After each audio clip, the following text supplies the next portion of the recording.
Kraft presents The Great Gildersleeve. The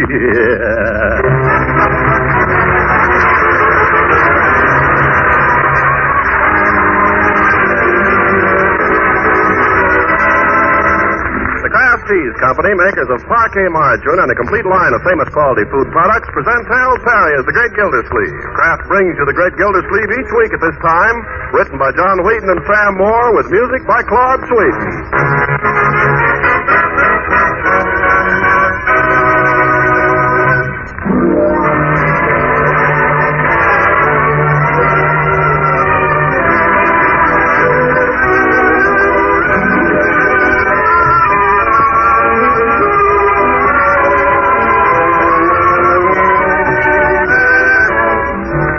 The Great Gildersleeve in just a moment.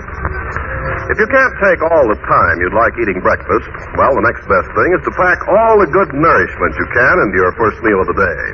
That's why it's so important for you to include a fine energy food like parquet margarine in every breakfast you eat.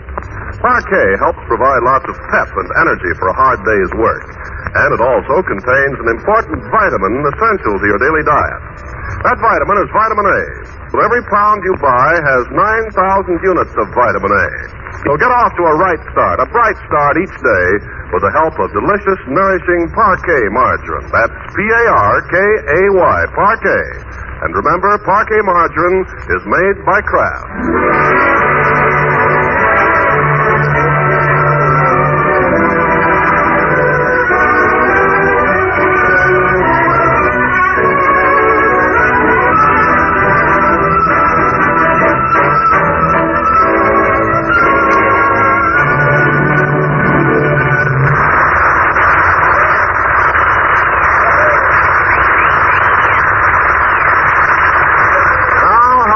With the Great Gildersleeve. Well, his old opponent, the mayor of Summerfield, has begun warming up his campaign for re-election, and his first political move was to oust our friend from his position as water commissioner.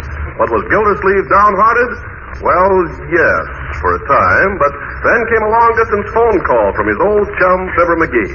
Fibber, it seems, had a proposition. Oh, sounds very interesting, Fibber. Well, I'll be hearing from you then, huh? Much obliged, McGee. So long. What is it, Unc? McGee and I are going to make $1 million. Unky, darling, you're not joking. Of course I'm not joking. $1 million is nothing to joke about. $1 million? $1 million? That's more than I'm making a year. Yeah. Keep this to yourself, Bertie, and all of you. Mum's the word on this, so we're ready to announce it. Yes, sir. How are you going to knock off it, Unc? We're not going to knock it off, Leroy. We're going into business, McGee and I. Well, what kind of business, Uncle Mort? Manufacturing. An invention of McGee's. Mr. McGee, an inventor? Oh, yes, McGee's a great tinkerer. And a smart little apple, too. He always was, and I always said so. What's he invented? Well, he couldn't tell me over the telephone. The patent is pending. But he's written me a letter all about it. He says it can't miss. Just think, $1 million. Why, with $1 million... Hey, Unc. Yeah? Will you buy me a bike now, will you, Unc? How will you? No, Leroy, I will not. I've told you time and again, bicycles cost money. Well, why not? After all, why not? Sure. I had a bicycle when I was your age. Oh, gee, Unc, you're super. Oh, Leroy, you don't have to strangle me. Gee, thanks, Unc, thanks. Now. I want you to understand, my boy, if I buy you this bicycle... I'll take super care of it. And not leave it around where it'll get stolen. I promise. You'll have to study your music every day as soon as you get home from school. Oh, I will, yes, sir. That's right. Getting so kind of like music now. Oh, well, I'm glad to hear it. Marjorie, you've been very quiet, my dear. What do you think of your old uncle after all these years suddenly striking it rich? I was just thinking. Thinking about what? Do you think pink is too young for me? Pink? Pink what? For a dress. I was designing one in my mind, and I thought of pink net. But then I decided maybe it'd be too young. What do you think, Bertie? Oh, I like pink. Pink's mighty pretty. Funny.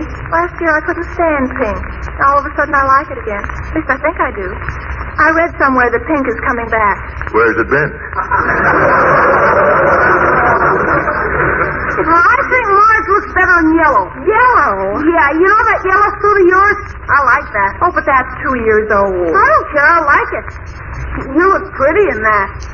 Why, Leroy, I I didn't think he ever even noticed. Nobody's better looking than you when you wear that suit. Really? Well, that's very sweet of you. All right, George, that's the way I like to hear you talk. Why can't you always be like that, you two, instead of picking fights with one another? Who picks fights? I never pick a fight. When Marge makes some crack, naturally I'm Who going... made a crack? Well, you usually do. I don't. If you want those dollars... Now, children! Getting back to the dress. Why don't you go down to Hogan Brothers, my dear, and see what they've got? School will be starting next week. You probably need some clothes. Oh, but what I had in mind wasn't exactly a school dress. It was more of a formal. Oh, well, pick up a few school dresses, too, while you're there. Oh, Unky. Well, I never got such attention when I was poor. All they love me for is my money. Bertie, you haven't made any requests yet. Isn't there anything you need?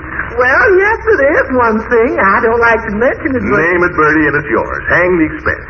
Well, if you could fix the cord on that electric iron, you gonna fix the last 2 months. Oh, yes, If you could fix it so it don't spark at me every time I go to touch it. Yes, I'll do better than that, Bertie. I'll get you a new iron. Well, it don't need a new iron, Mr. Gildersleeve. It's just a cord. Now, if you could fix that so Forget the iron, Bertie. I'll tell you what I'll do. I'll get you a new washing machine. The doggonedest washing machine you ever saw. With shock absorbers and a built-in radio. Well, that's fine, Mr. Gildersleeve. What am I going to iron with? There's going to be a lot of changes around here, folks. You know, Marjorie, you were saying the other day we ought to fix this place up a little. Well, I may do that. Yep, may do it. Might even sell this house and buy a newer one, a bigger one. Oh, Unky darling. Yes? Well, while we're on the subject, I seem to have spent all my allowance. Yes? Well, what would you suggest? It looks as if I'd have raised your allowance, don't it? Hey, no fair. Yours too, my boy. Oh, that's different. By George, everybody's after my money, and I haven't even made it yet. But I will, you watch. Is Mr. McGee... He will get his fair share, and not a cent more. Who's going to be boss? Well, I'll be president, naturally. Who else? You don't think a little squirt like McGee could... Be just like him to try, though. Be just like McGee to... Well, by George, we'll settle that right at the start. McGee isn't going to pull anything like that on me. I'll see my lawyer. I'll go see him the first thing in the morning.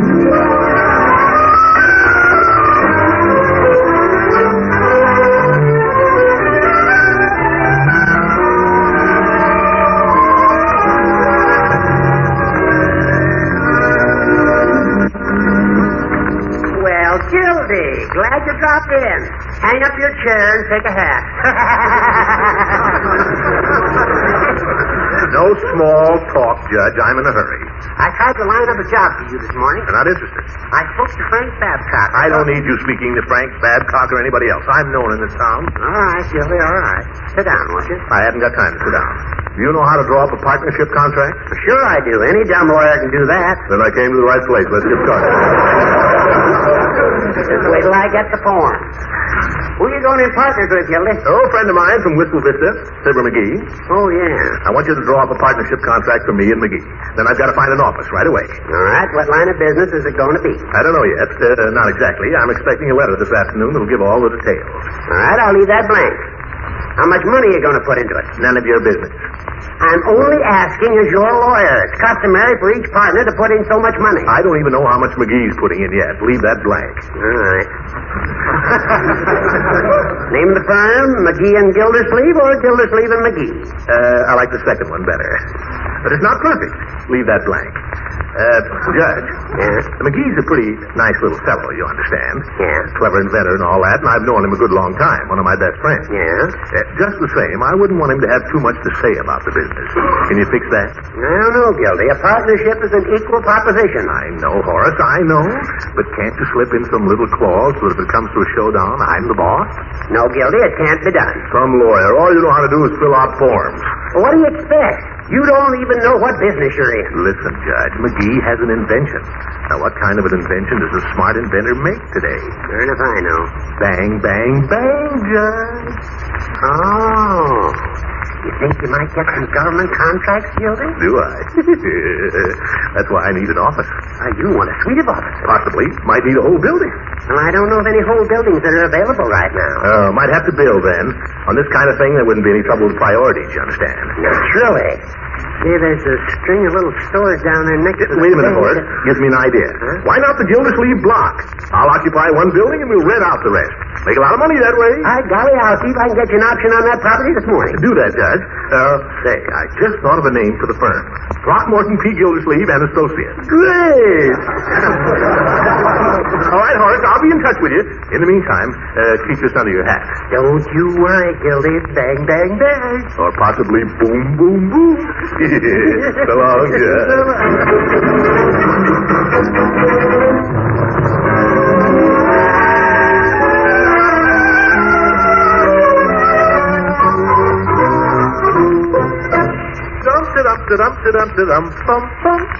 Uh-oh, that may be the postman, Bertie. Postman don't ring, Miss Gildersleeve, but I'll go see. Maybe it's a registered letter. After all, it's important. Good afternoon, Daddy. Afternoon, Miss Ransom. Leela, she's heard I'm rich. Come in, Miss Ransom. You'll find Miss Gildersleeve in the parlor. Thank you. Well, good afternoon, Throckmorton. Hello, Leela. I'm not a millionaire yet, you understand. I don't know what you're talking about. Oh, you must have heard. One of the children must have told you. Told me what? Now, don't let this get around, Leela. But I expect to be a big manufacturer pretty soon. My little chum, Fibber McGee, has made an important invention. My, how exciting. What is it? Well, I can't tell you. It's kind of a military secret. But it's going to be very big. Oh, you'll be an important man now, won't you? I guess so. Yes, I presume so. I suppose you'll forget all about the little girl that lives next door. I don't know.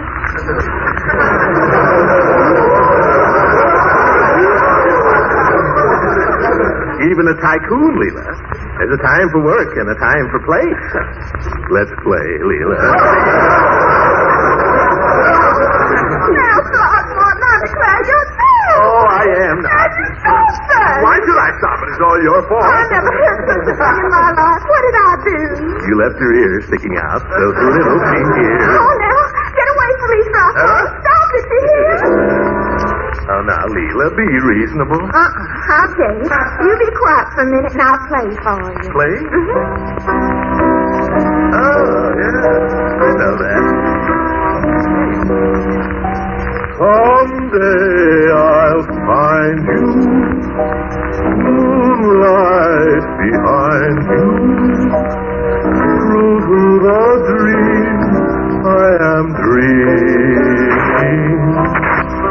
As I draw near you smile a little smile for a little while. We shall stand hand in hand. I'll leave you never, love you forever. What's the matter? Throckmorton, darling. Oh, no, you don't.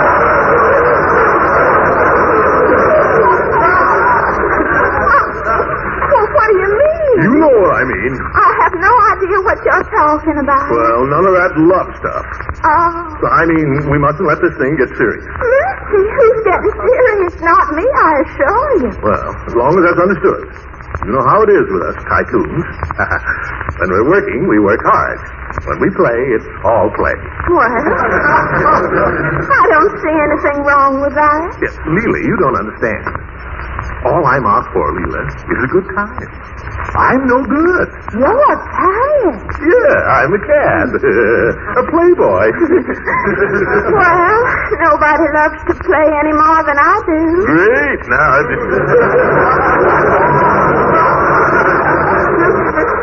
Here's the mail. Mail? Yes, sir. The postman left it at the back door. Oh, thank you, Bertie. Yes. It's a letter from McGee. Oh. All about the invention.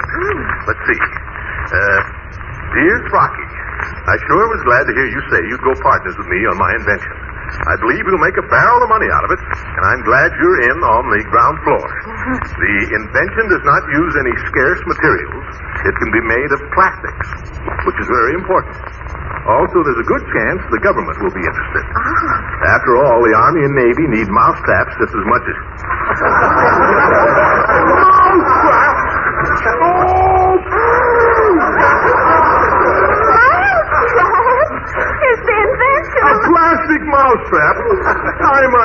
that's all he'd think of, a rat like McGee. Oh, I'm sorry if you're disappointed. From millionaire to pauper. 5 minutes ago, I was wealthy. Now I'm just anybody. Middle-aged, looking for a job. Why to come down, Leela? Did you hear what I said, Leela? Of course I heard. It doesn't make any difference to me, Throckmorton. Really, Leela? Of course not, silly. You're the same man you were 5 minutes ago, aren't you?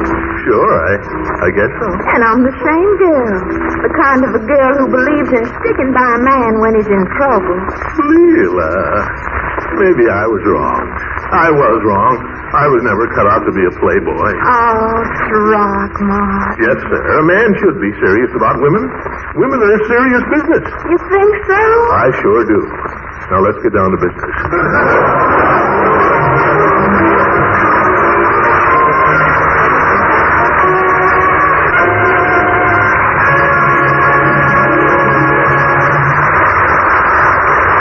Gildersleeve will be with us again in just a few seconds. These days, we're all apt to have our ups and downs trying to balance the family food budget. So it's wise to choose foods high in nutritional value, yet low in cash and ration point cost. Surely one such food is economical parquet margarine, the delicious, nourishing spread for bread that's made by Kraft. High in food energy value, fortified by Kraft so that every pound contains 9,000 units of important vitamin A, parquet margarine is a downright economical aid to good family nutrition. Think of it. Parquet provides these important food elements, yet requires only 2 ration points a pound. And Parquet's fresh, delicate flavor is another fine aid to good nutrition. So to keep appetites up, to keep your food budget down, buy economical Parquet. P-A-R-K-A-Y. Remember, delicious, nourishing Parquet margarine is made by Kraft.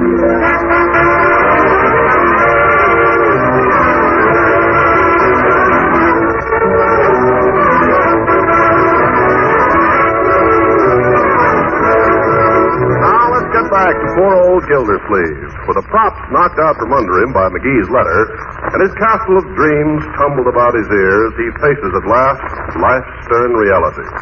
In desperation, he swallowed his pride and decided to follow up a lead on a job that Judge Hooker gave him. So we find him now entering Frank Babcock's hardware store. Well, madam, what can I do for you? Excuse me, can you tell me what... Just a minute. I was here ahead of you. I know, I was just asking. Then don't try to shove in ahead. I wasn't trying to buy anything, lady. I was merely asking the man where I can find the proprietor, Mr. Babcock. Frank? Oh, he's around somewhere. Oh, Frank! Some people have no manners. I guess he's down in the cellar. Come this way, will you? Listen, you were waiting on me. I'll be right back, madam. Keep your bonnet on. Yeah, the old grouch. Oh, we get plenty of them. Hey, Frank! Frank, you down there? Yeah? Man up here, see you. What is it now? I'll be up. He'll be up. He'll be up, thanks. I'll wait. Not much of a place he's got here. Have to be a lot of changes. It's like a junk shop. Oh, Mr. Babcock? Yes. My name is Gildersleeve, Throckmorton P. Gildersleeve. How much are these dishcloths, please? Those, lady, those are 25 cents. 25 cents for a dishcloth? Of all the nerve. Well, there's a war on, lady. That's the price. What can I do for you, bud? My name is Gildersleeve. I was told... Frank. Yeah? What's the price on these here nails? They're not marked. Oh, make it 10 cents. Now, something you wanted? Well, God, I came over here because Judge Hooker told me that you were concerned. Oh, you're the fella. Well, as I told the judge, I did have an opening. Can't get hardware now with the war, so I'm trying to build up the feed and fertilizer in. Fertilizer? Yes. I needed a salesman with a car to go... Salesman? Yes, but I hired a fella yesterday. Of course, maybe he won't work out. He might come back in a week. Yeah, and I might not. Good day, Mr. Babcock. Why don't you clean up your store?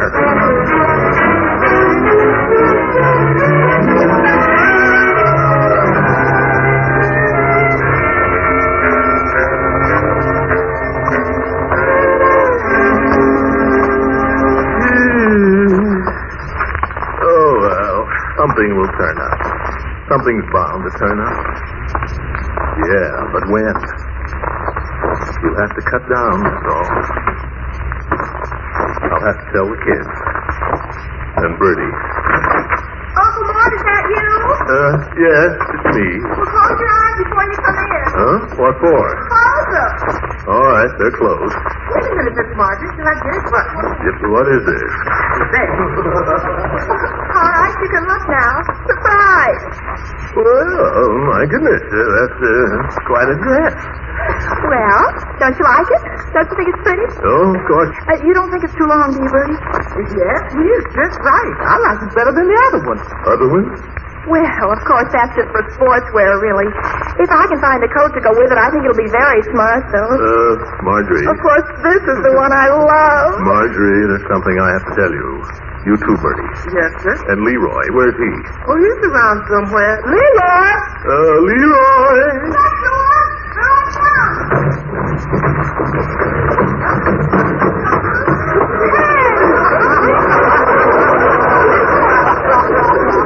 Hey, what is this? Tell me Uncle's home. Uncle found it. It's a pip. Boy, it's super. You found what? Sarah Fred's bike shop. This is the one, Uncle. It's a daisy flyer. Balloon tire, stand, new departure brake, and genuine rubber pedals. Boy, you should see it. You want to come down with me now and see it? How about it? Fred said he'd hold it for me. A bell, too. It's got a bell. Yep. Leroy, will you write for a minute? I want to talk to you. Okay, shoot. But after we'll go down and see it, huh? I'm afraid not, my boy. Huh? I hate to disappoint you, Leroy. You too, my dear, but the fact is, I guess I was a little over-enthusiastic about Mr. McGee's invention. You mean we're not going to make $1 million? I'm afraid not, my boy. Well, don't you care, Uncle Mort? We don't need $1 million. Yeah, what's the difference? So long as we're rich. But we're not going to be rich. Oh, actually, we're not rich. Who is? You know, the good thing about this bicycle, it's got to stand like a motorcycle. Leroy, I don't think you understand, my boy. This means no bicycle. No bicycle? I'm afraid not. We're going to have to cut down all around. Now, I'm giving up cigars.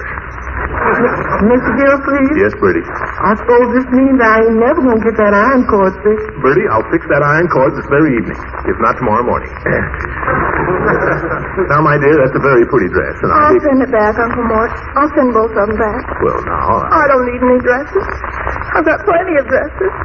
I just bought them, that's all. I could choke that McGee. I'll wrap that up for you, Miss Marjorie. It's all right, Bertie. I can do it.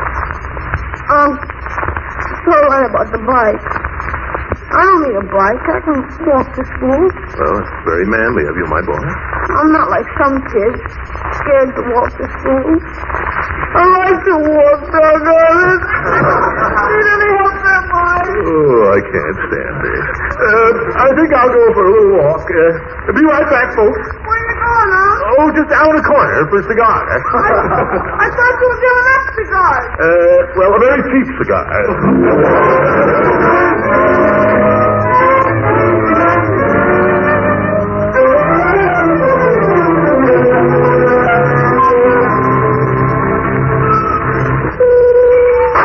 Hello, Mr. Gildersleeve. Oh, hello, Phoebe. Hot enough for you? Let me have it. Yes. The usual, I suppose. No, I'm thinking of making a slight change. Let me try one of those Florida whatchamacallits there, will you? The green ones. I hear they're very good. Well, they're cheaper. I'll try one. You're the customer. Thanks. Thanks. Yes, I had a little disappointment today, Peavy. Well, I'm sorry to hear that.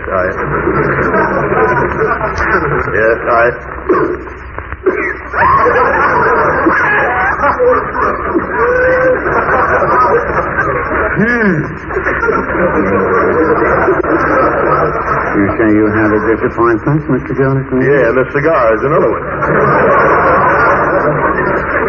But I suppose I'll have to get used to them. Peavy, did you ever have a fellow you considered a friend? Did you ever have him call you up and tell you had a great invention that was going to make you a pot full of money? And then when the letter came, it turned out to be nothing at all? No, Mr. Gildersleeve, I can't say that I have. Well, That's what happened to me. Would it be out of place to ask who was the friend? It was no friend, Peavy. It was Fibber McGee. Oh, Mr. McGee. Well, he seemed a very pleasant sort the only time he came in here. Those are the ones you can't trust, Peavy. The pleasant ones, the smiling ones. Why, McGee told me this invention would make us both $1 million. And what did it turn out to be? A mousetrap. A plastic mousetrap. The most useless thing in the world. Yeah, I shouldn't say that. Oh, you wouldn't. No, I wouldn't. You may not be aware of it, Mr. Gildersleeve, but this country has quite a mouse problem today. Of course, they're keeping it quiet till after the election.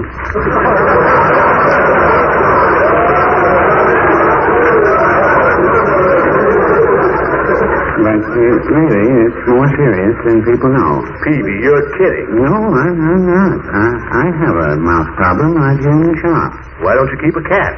I used to keep a cat, but I had to let him go. He kept rubbing up against the electric eye there at the door and ringing the gong. The darn thing drove me crazy. I wish I had him back, though. I'd stuff cotton in my ears. Yeah, that's all right.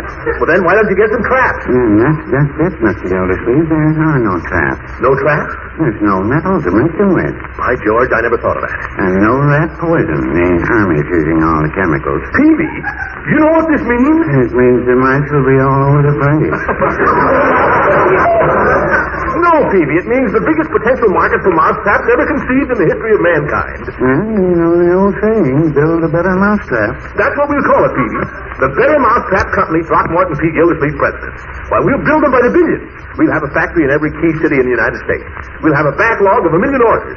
Peavy, do you realize what this will do for humanity? Do you know there are mice right this minute carrying diseases nobody ever heard of? We'll wipe out whole plagues, McGee and I. And what's more, we'll make $1 million. Give me another cigar, Peavy, and take this one out and bury it. You want a better cigar, I think. The best you've got. Give me 6.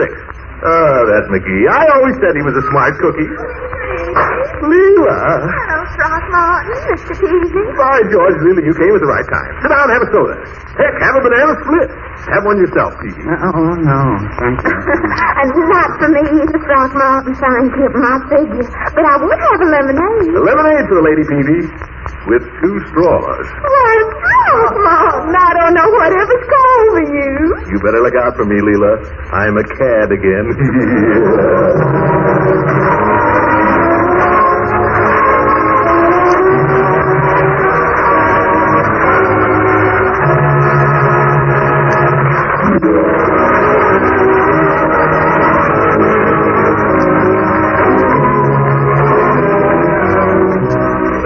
Ladies and gentlemen, don't let all the loose talk you've heard here tonight fool you.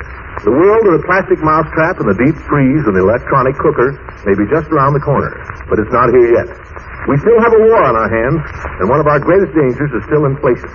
It will continue to be a danger until our industries are back on full-time production of all the new things we'd like to buy. And that won't be until after Nimitz and MacArthur have taken Tokyo. Now, you've got to look at it this way.